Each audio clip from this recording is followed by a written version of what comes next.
হলাম একজন সাদামাটা গ্রামের মেয়ে। না পারি সেজেগুজে ভিডিও বানাতে, না পারি শুদ্ধ ভাষায় ঠিকমতো কথা বলতে। যাই হোক, আমি করোনার পর থেকে একটা ব্লগিং চ্যানেল খুলেছি যেটার নাম হলো মাই ব্লগ রিয়াদ। এটা থেকে আমি না শুদ্ধ ভাষায় কথা বলতে শিখেছি।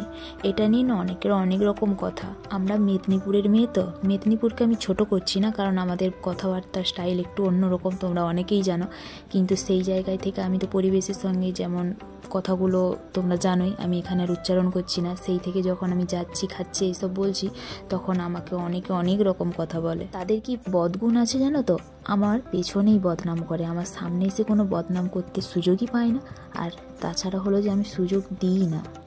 যেমন পরিবেশের সাথে তেমন পরিবেশের সাথে তাল মিলিয়ে চলতে হয়। ব্লগিং যখন করি তখন শুদ্ধ ভাষায় কথা বলতে হয়, আবার যখন বাড়িতে থাকি তখন না মেদিনীপুর ভাষায় কথা বলি। যাই হোক, মিষ্টি এখন এই যে উঠে পড়েছে, দিয়ে খুব দুষ্টুমি করছে। আর এই যে বিছানাটা আমি ঝেড়ে নিলাম, আর আজকে নতুন বেডশিটও পেতেছি আর সেটা ধুয়ে দিয়েছি।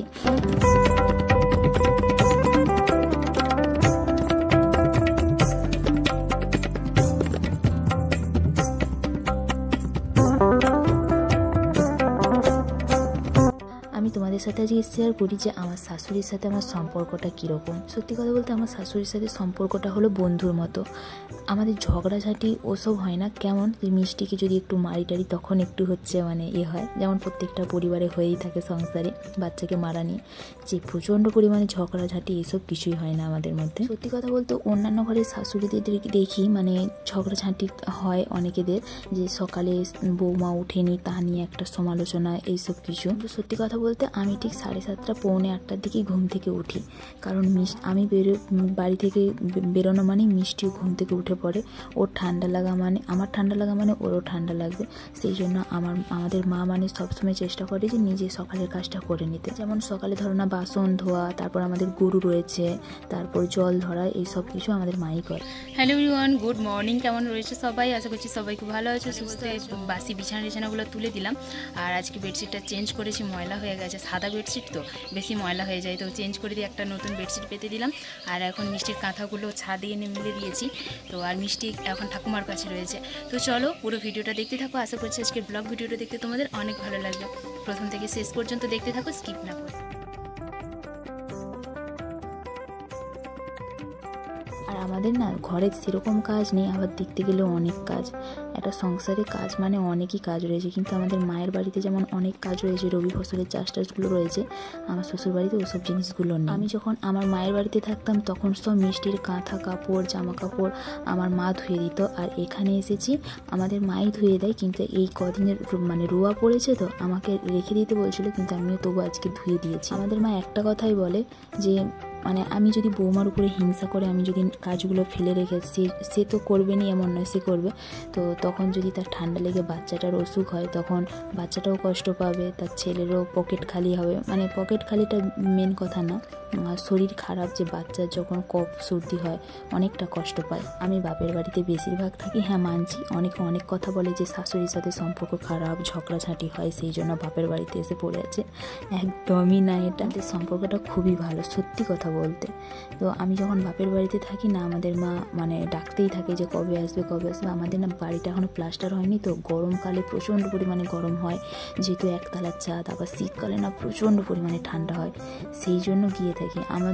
আমাদের ঘরে যখন কোনো প্রবলেম নেই, বাইরের লোকের এত কেন প্রবলেম আমি সেটাই খুঁজে পাই না। এই যে এদিকে গরুর দুধটা দুয়ে নিয়ে চলে এসেছে আমাদের মা, আর এখন মিষ্টিকে অল্প করে একটু দুধ দিয়ে আমি বার্লিকটা বানিয়ে খাওয়াবো, কারণ অনেকদিন যেহেতু খাওয়াতাম না দুধটা, তো চট করে সহ্য করার ক্ষমতাটাও দরকার, তো সেই জন্য অল্প করেই খাওয়াচ্ছি। আর তোমরা ট্রেনের আওয়াজ পাচ্ছ, আমাদের সাইডেই মানে ট্রেন লাইন রয়েছে, তো প্রচণ্ড পরিমাণে আওয়াজ, আমার ভয়েস দিতে প্রচুর প্রবলেম হয়।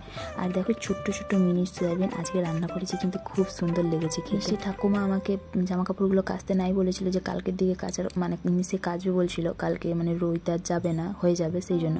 তো ওকে মিষ্টিকে নিয়ে যে খিচুড়ি আনতে গিয়েছে, তো আমি এদিকে এই যে অল্প মানে তবু অনেকগুলোই রয়েছে, তো ঝটাপট করে আমি এখন কেচে নিচ্ছি, কেচে তারপরে ছাদে মিলবো।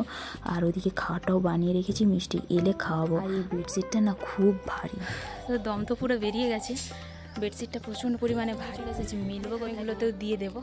আমার ধোয়াও কমপ্লিট হয়ে গেছে, এই যে ছাদে চলে এসেছি, এখন মেলে দিচ্ছি। তার একটুক্ষণ পরই মিষ্টি আবার চলে এসেছে খিচুড়ি নিয়ে। আমার যে কাচার একদম ইচ্ছে ছিল না, যেহেতু দেখো একদম মেঘলা মেঘলা ওয়েদার, কুয়াশা কুয়াশা, তবু আমি মিষ্টিকে খিচুড়ি আনতে নিয়ে গিয়েছিলো, সেই ফাঁকে আমি কেচে দিলাম। কিন্তু আমার কিন্তু না সব জামা কাপড়গুলো কিন্তু শুকিয়ে গিয়েছিল। আমাদের রান্নাবান্নার জোগাড় সব কমপ্লিট হয়ে গেছে। ছোট্ট ছোট্ট মিনি সয়াবিন তোমাদেরকে তো দেখিয়েছি, ওটা তরকারি হবে আর বিনস আর আলু ভাজা হবে। মিষ্টি তোমার আঙুলটা দাও তো, আমি কামড়াও। মিষ্টিও আজকে আমার সাথে উঠে পড়েছে ওই 6:30টার দিকে, তো ওর আজকে ঘুম পেয়ে গেছে তাড়াতাড়ি।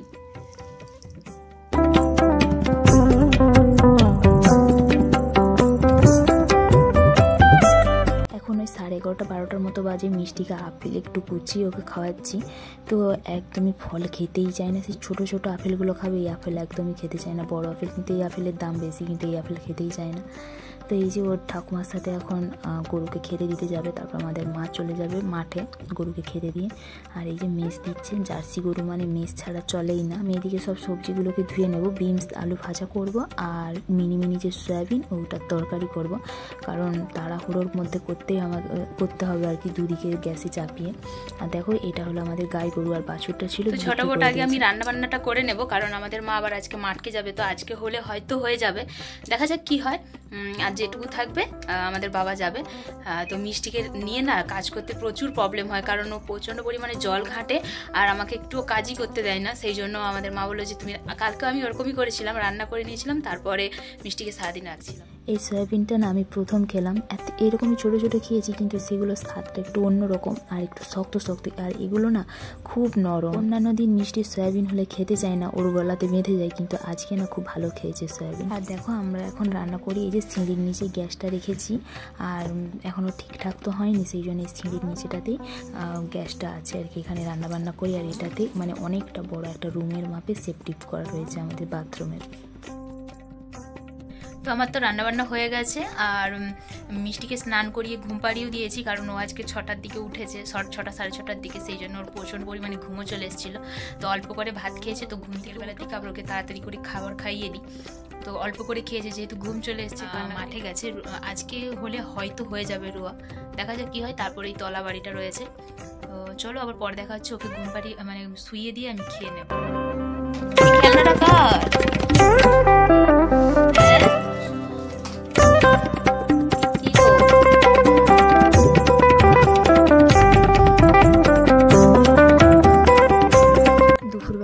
ছিল তাড়াতাড়ি, তো তাড়াতাড়ি আবার ঘুম থেকে উঠেও পড়েছে। এখন ওকে একটু ঘুরতে নিয়ে যাবার, এই দেখো না এইগুলো ছোট দিদির মানে ওর পিসির মেয়ে, তো সেটাই দেখো না খেলা করছে। ওগুলোকে মানে কী খেলা বলে জানি না, বাচ্চাদের। যাই হোক, এই যে এখন ঘুরতে বেরিয়েছি। আর এটা হলো আমাদের কালী মন্দির। মিষ্টিটা এত বদমাইশ হয়েছে, আমার মায়েদের বাড়িতে যখন থাকতো তখন মারতলার দিকে নিয়ে গেলে হেঁটে হেঁটে যেত, আর এখন একদম হাঁটতে চায় না, অনেক ভুলিয়ে এই যে দেখো না নিচে নামিয়েছে, আবার একটু পরে দেখো কোলে উঠে যাবে, এত বদমাইশ। মিষ্টি খুব বাজে হয়ে গেছে, একটু নিচে নামবে না, শুধু কোলে কোলে। আগে মামা বাড়িতে যখন আমাদের মারতলাতে যেতাম তখন বেশ কোলে হেঁটে হেঁটে যেত, আর কোলে উঠতে চাইতো। এখন বাড়িতে এসে ঢঙি হয়ে গেছে, ঢঙি। আমাদের এই খালটাতে পুরো একদম এই ঢালাই রাস্তাটা সমান জল ছিল বর্ষাকালে, আর এখন পুরো শুকিয়ে গেছে, নিচে একদম জল। সোমবার যেহেতু সরস্বতী পুজো, আর আমাদের এখানে না খুব বড় সড়ো করেই হয় সরস্বতী পুজোটা। এই যে এইখানটাতে ঠাকুর থাকবে, আর ওই যে সেদিকটাতে যে প্যান্ডেলটা দেখালাম ওদিকে কীর্তন হবে, তারপর ডান্স ট্রুপ রয়েছে, যাত্রাপালা রয়েছে, এসব কিছু রয়েছে আর কি। আর মিষ্টিকে এই যে এইদিকে ঘুরতে নিয়ে এসেছি, আর কেউ সেরকম নেই, কারণ তাড়াতাড়ি এসেছি, তো ওই জন্য ও দুষ্টামি করছিল বলে ওই জন্য এই বাঁধের দিকে একটু ঘুরতে নিয়ে এসেছি আর কি। আর ও একটু ফাঁকের দিকে ঘোরালে না খুব ভালোবাসে। আর এই হলো যে খাল, দেখো না অনেকে মাছ টাছ ধরছে, আর মিষ্টি শুধু ওখানে নামার চেষ্টা করছে, ওখানে একটা পোলের মতো রয়েছে, পা দিয়ে নামার চেষ্টা করছে। আর এই দেখো তিনটা যে চং রয়েছে ওখানে, তো ওদিকে জল ছেড়ে দিয়েছিল, জলও ভরা হয়ে গেছে, আর ছাদে সমস্ত জামা কাপড়গুলো গুড়িয়ে নিয়ে চলে এসেছি। আর সব কিন্তু জামা কাপড়গুলো কিন্তু শুকিয়ে গেছে, আমি ভাবছিলাম যে শুকাবে না, মেঘলা ওয়েদারেই মানে হালকা হালকা রোদ ছিল, তো শুকিয়ে গেছে সব জামা কাপড়। এখন পাট করে নেব, সব তুলে এনে রেখেছি। মিষ্টি ঠাকুমা দাদু এখনও আসেনি মাঠ থেকে, আর মিষ্টিকে একটু তো ঘুরতে গেছিলাম, হাঁপিয়ে গেছি, কারণ ছাদে দুবার যাওয়া আসা করতে হয়েছে, 4বার মিষ্টিকে কোলে নিয়ে, সেই জন্য হাঁপিয়ে গেছি। তো চলো ওগুলো এখনও করতে হবে, পাট করে রাখতে হবে, ঝাঁটার দেওয়া হয়েছে। এত সব আজকে সাবন দিয়েছিলাম, আর মাথাও রয়েছে, সব কিছু পাট করে রাখবো।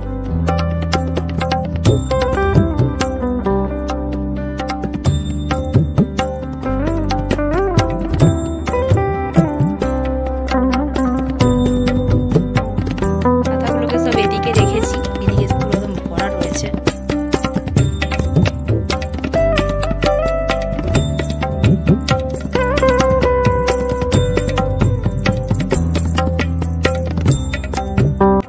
ঠাকুমার মাঠে চলে এসেছে, সন্ধ্যে সন্ধ্যে হয়ে গিয়েছিল। এসে এই যে আমি এখন সন্ধ্যের খাওয়া টাওয়ার করে নিচ্ছি। ওলকপি ভাজা করছে, সেবেলা তরকারি ভাত সমস্ত কিছু রয়েছে। ওলকপি ভাজাটা না আমার খেতে খুব ভালো লাগে, আবার এরকম সরু সরু ঝুড়ি ভাজা খেতে ভালো লাগে। আর এদিকে গাজর আর পেঁয়াজটা কুচিয়েছি আমার মতো অল্প করে এগ রাইস করে। আর আমাদের মা বাবা কেউই এগ রাইস পছন্দ করে না, আমি তো ওই ব্যাঙ্গালোর থেকে খাওয়া শিখেছি। আর আমার মশলাটা নেই, ম্যাগি মশলাটা ইউজ করলাম, কিন্তু না আজকে একদম ব্যাঙ্গালোরের মতো টেস্ট হচ্ছিল। মিষ্টিকে এই যে ঘুম পাড়িয়ে দিয়েছি দোলাতে, এখন ঘুরতে বেজে গেছে 8টা সাড়ে 8টার মতো। তো না এই 8টা সাড়ে 8টার দিকে খাওয়া দাওয়া করে ঘুমিয়ে যায়। তো চলো ওকে এখন বিছানাতে মানে শুই করিয়ে দিই। তো আমাদের খাওয়া দাওয়া হয়ে গেছে, এগ রাইস বানিয়েছিলাম আর ওলকপি ভাজা ছিল আর সেবেলা তরকারি ছিল, সবাই মিলে খেলাম। তো চলো সবাই ভালো থেকো, সুস্থ থেকো, সাবধানে থেকো। আর যারা এখন পর্যন্ত আমার চ্যানেলটিকে সাবস্ক্রাইব করেনি অবশ্যই আমার চ্যানেলটিকে সাবস্ক্রাইব করে দিও, পাশে দেখা বেল আইকনটা অবশ্যই প্রেস করে দিও। আমি যখনই কোনো ভিডিও আপলোড করবো না কেন তোমার সাথে সাথে আমার নোটিফিকেশান পেয়ে যাবে। তো চলো টাটা বাই বাই। আর আমার মামিকে, আমার পরিবারকে সবাইকে ভালোবাসা দিও তোমরা, তোমাদের ভালোবাসার অনেক প্রয়োজন। চলো।